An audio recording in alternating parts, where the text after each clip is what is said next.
going to send a message to the billionaire class. You can't have it all.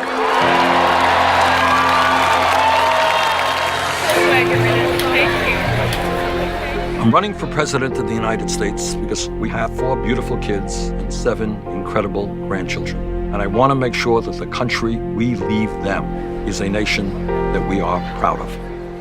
My mother was born and raised in New York City. She died at the age of 46. We had a 3.5-room rent-controlled apartment. At that very early age, I think I began to realize the impact that lack of finances have on families. My father came to this country from Poland at the age of 17, worked every day of his life. I grew up in Brooklyn. Many of the families were immigrants, and they understood the importance of education. We don't have a strong economy unless we have a very well-educated workforce. That is why I, as president, will fight to make tuition in public colleges and universities free, as well as substantially lower interest rates on student loans. At the University of Chicago, I got involved in the civil rights movement. We ended up engaging in a sit-in demonstration. I believe that you're entitled to justice and to equal rights, whether you're black, whether you're Hispanic, whether you're gay, whether you're transgender. You are a human being. I went to Washington to demonstrate. We went out there on the mall. It was an extraordinary speech. I had the feeling that I was, at that particular moment, part of history. I ended up winning my first election as mayor of Burlington by 10 votes after a recount in an election that nobody thought we could win. I met Jane just about the time of the election. We have been together for 27 years. As president, I will defend this nation, but I will do it responsibly. As a member of Congress, I voted against the war in Iraq, and that was the right vote. I had serious doubts about what Bush and Cheney were telling us. And if you overthrew Saddam Hussein, you could bring a massive amount of instability into that region, and that it would not be quite as easy as people like Donald Rumsfeld and others were telling us. Thank you for all you've done for veterans. We have got to, as a moral responsibility, provide the best quality health care to men and women who put their lives on the line to defend us.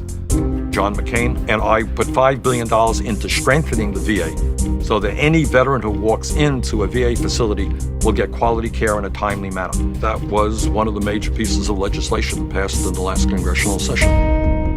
I don't want to see people not go to the doctor when they're sick because they can't afford to pay the doctor's fees. The United States must join the rest of the industrialized world and guarantee health care to all as a right. Nothing is closer to my heart as someone who has kids besides the issue of global warming. There is nothing more important than leaving this country and our entire planet habitable for our kids and our grandchildren. Climate change is real. It is caused by human activity, and we have a small window of opportunity to transform our energy system, cut carbon emission, and move in a very different direction. This campaign is about putting Americans back to work at decent paying jobs. Let's get started. Let's put $1 trillion over a 5-year period.